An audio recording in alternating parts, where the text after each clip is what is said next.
Let me start with this. A lot of leaders are not tired because they're lazy. They're actually tired because every decision keeps coming back to them.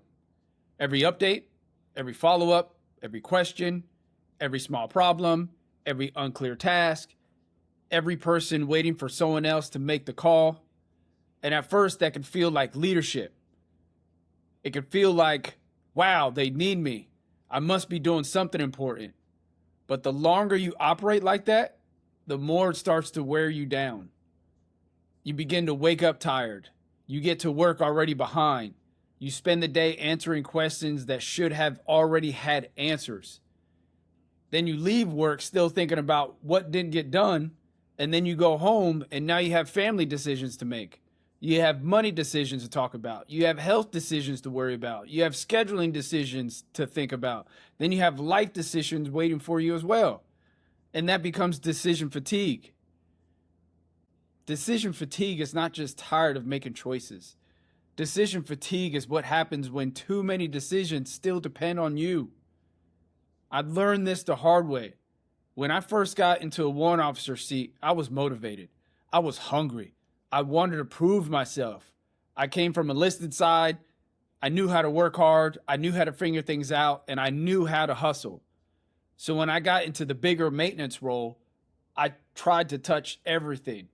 I tried to touch every report, every parts research, every troubleshooting task, every update, every meeting, every follow-up, all the man hours, making sure readiness is done, checking on deadlines.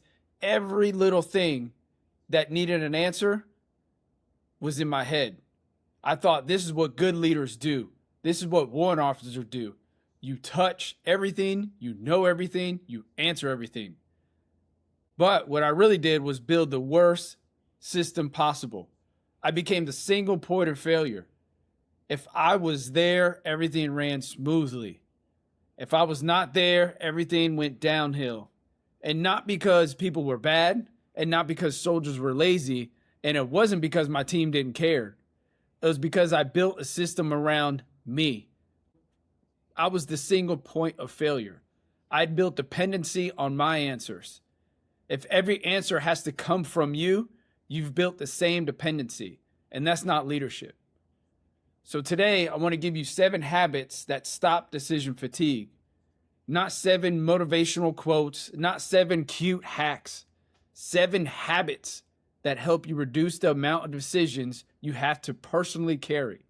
Because hard work does not fix decision fatigue, systems do. Let's get in. First habit is cut the noise.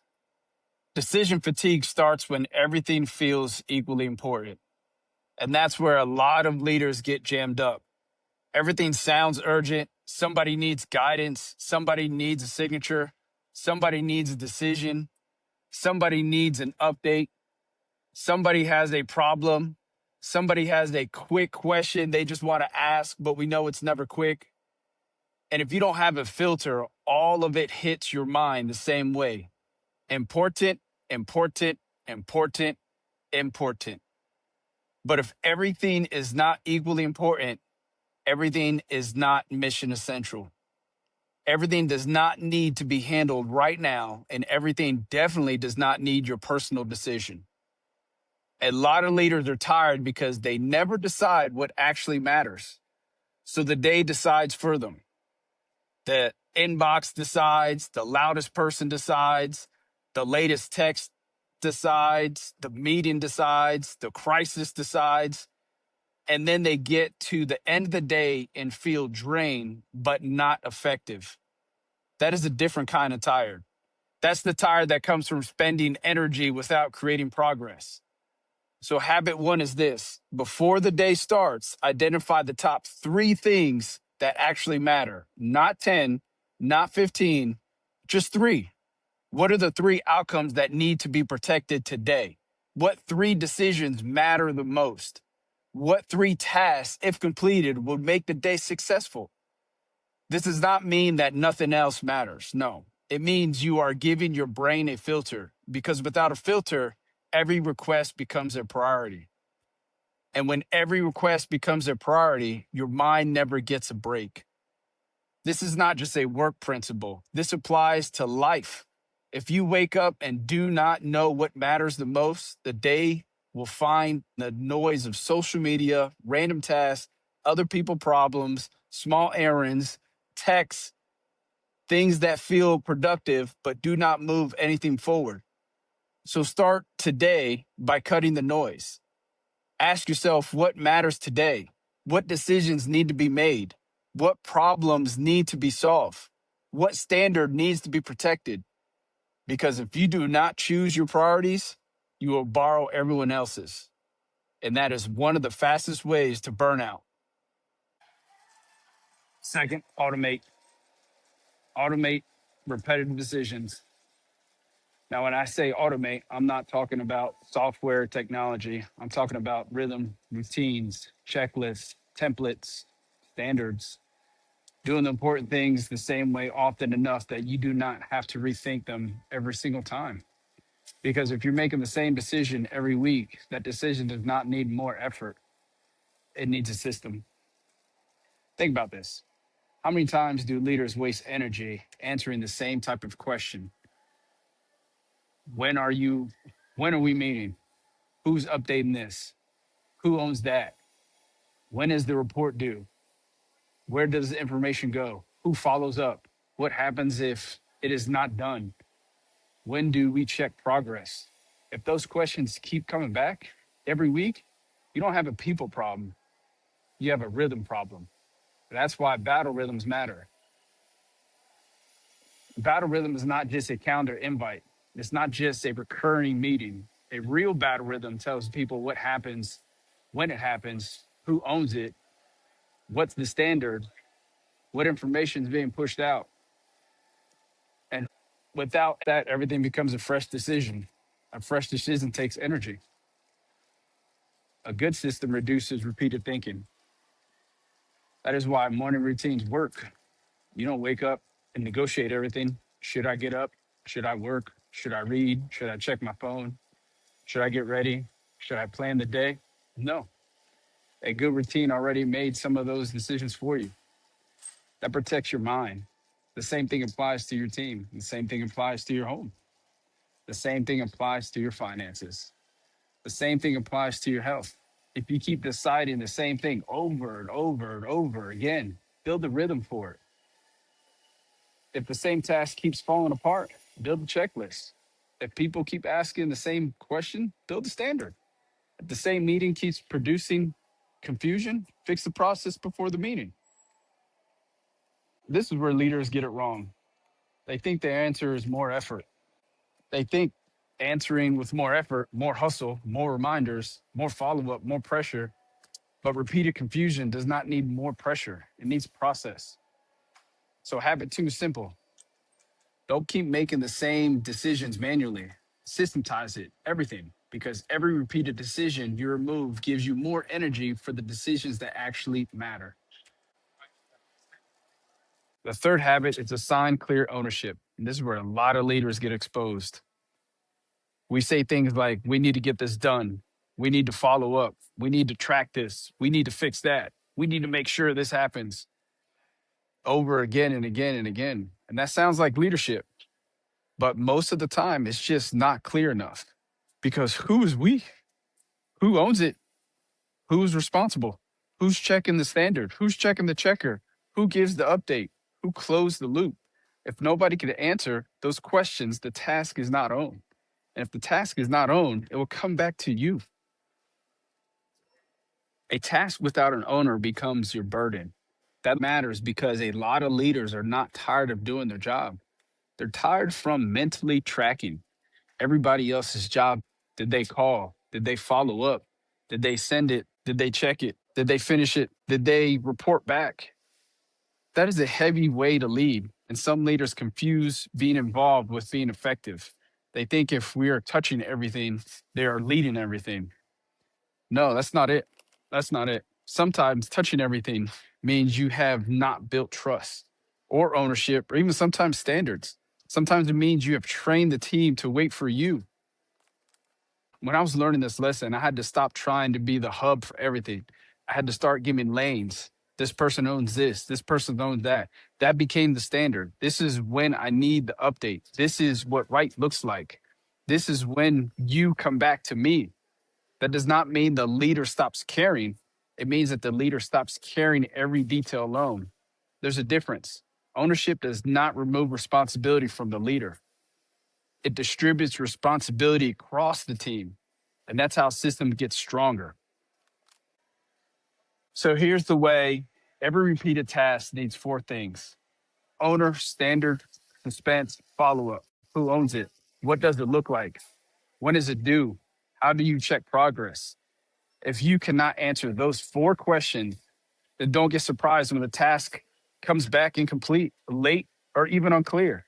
And when it does it, do not blame the person, check the ownership, because vague ownership creates repeated decisions. Clear ownership reduces them. Habit number 4, over communicate. Over communicate the intent. The fourth habit.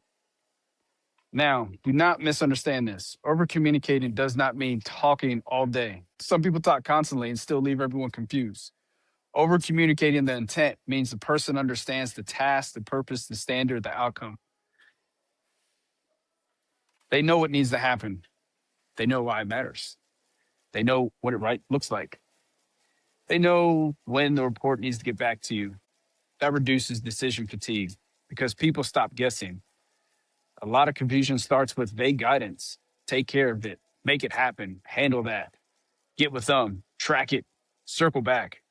We use phrases like that and think we communicated, but the person walking away may not know the priority, the deadline, oh, the standard, or the reason. So now that we, so now they have to guess, and guessing creates more decisions. They either stop and wait for you, or they move in the wrong direction.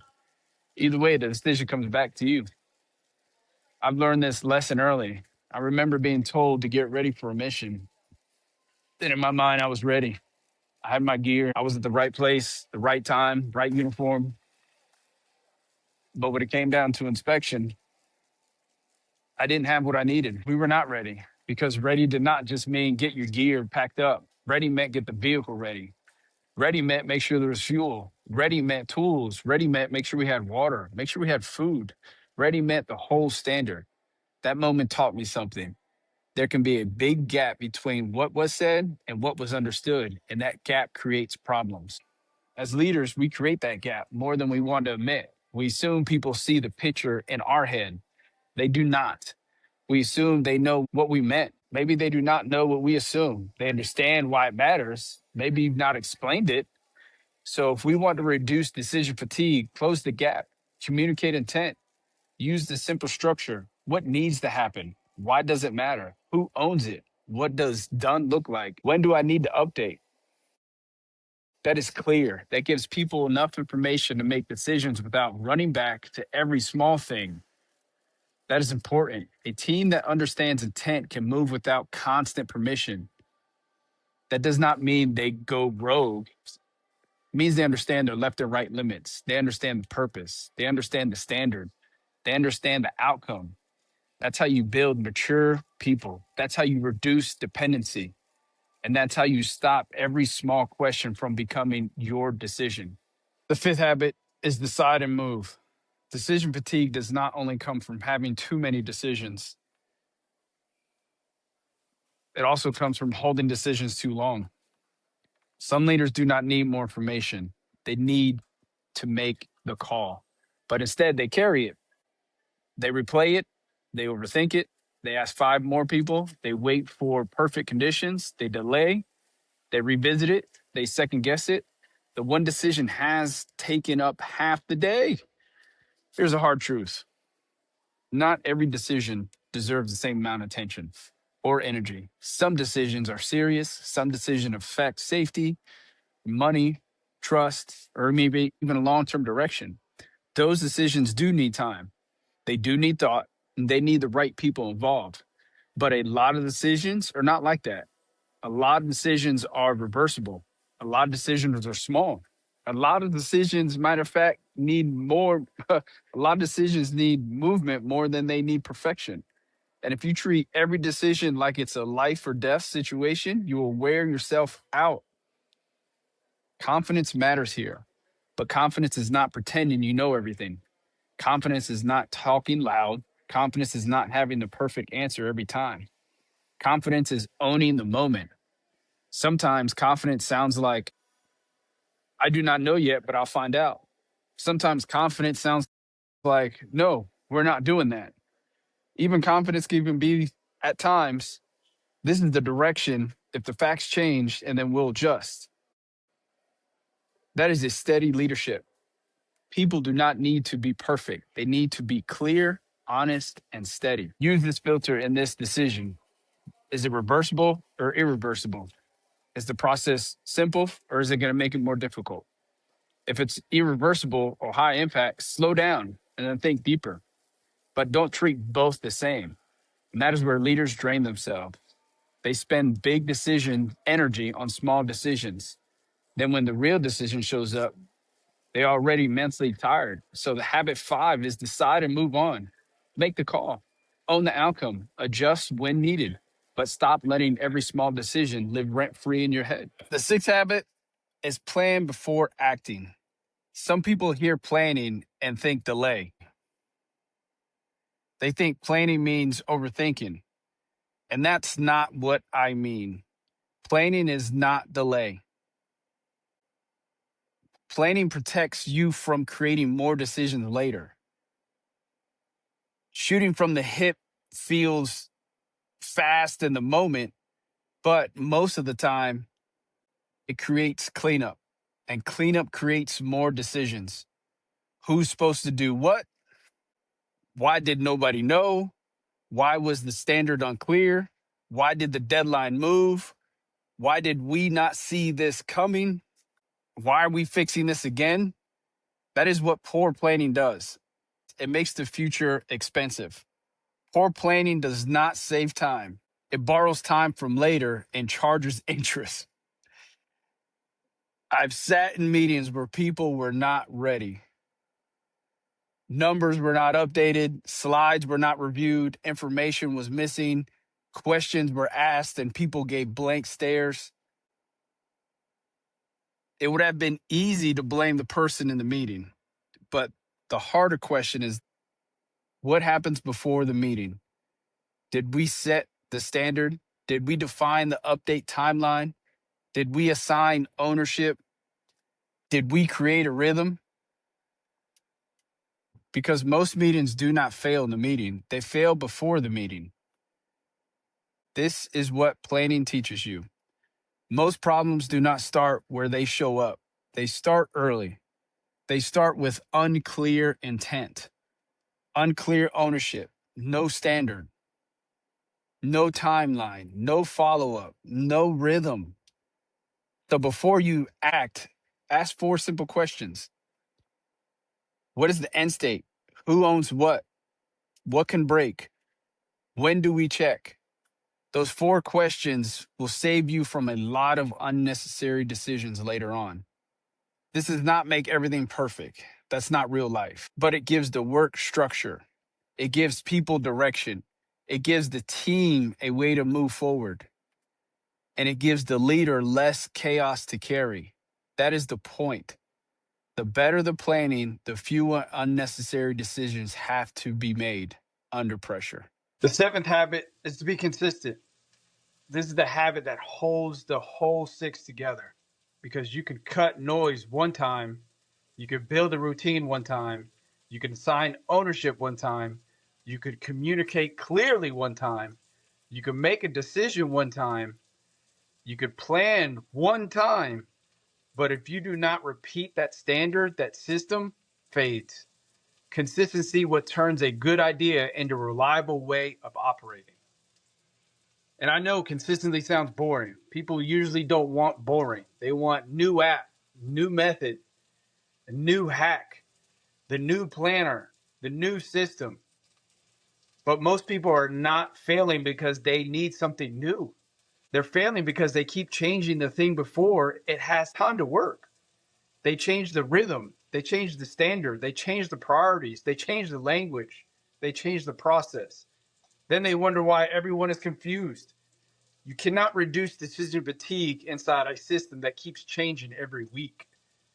Consistency reduces fatigue because people stop guessing. They stop guessing what matters.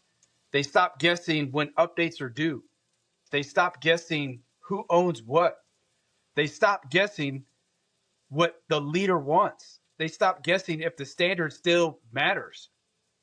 And that's powerful because every time someone has to guess, they're making another decision.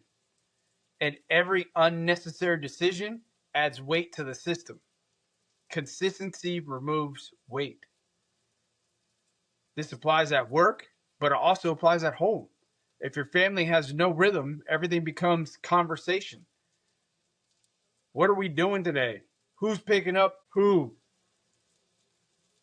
When are we working out? What are we eating for dinner? When are we going to go over finances? When are we going to rest and do nothing? What are we going to plan to do this weekend? Some of that is normal life, but if every week is total chaos, don't be surprised when every week feels tired. A good rhythm does not remove responsibility. It makes responsibility easier to carry. That is what consistency does. It creates trust, and trust reduces mental load. So habit 7 is this: run the system long enough for people to trust it. Do not change the standard every time weeks get harder. Do not abandon this rhythm because one day gets messy. Do not confuse flexibility with instability. You can adjust without becoming unpredictable. That's mature leadership. Steady, clear, reliable, consistent. So here's what I want you to do. Do not try to fix your whole life today. Do not try to rebuild every system at work. Start with one audit. Write down the decisions that keep coming back to you. Not the big once-a-year decisions, the repeated ones, the annoying ones, the ones people keep asking you about, the ones that should already have a process in place. Write them down and then begin to ask yourself, does this decision need a priority? Does this decision need a routine? Does this decision need an owner? Or maybe does this decision need clear intent? Or does this decision need me to make the call or move? Or maybe consistency. That's all you got to do. That's it. That's how it works. And once you identify one repeated decision, fix that one repeated decision. Assign an owner. Define the standard. Set the suspense. Create the follow-up. And then build a battle rhythm. Then run it long enough to see if it works. That's how you reduce decision fatigue. Not by hoping life gets better or getting mad at the people who keep asking you questions. Not by pretending you can carry everything. You reduce decision fatigue by building systems that stop everything from needing you. So I'll leave you with this. If every decision keeps coming back to you, do not just blame the people around you. Look at the system, because good people fail inside bad systems. And overloaded leaders do not need more motivation. They might just need clarity. They might need to be assigned ownership. They might need a better rhythm. They might need better communication. They might need confidence or planning. Or my favorite, consistency. This is how you stop decision fatigue. This is how you lead better. This is how you protect your energy from the decisions that actually matter. Welcome to Maintenance University. Let's keep getting better.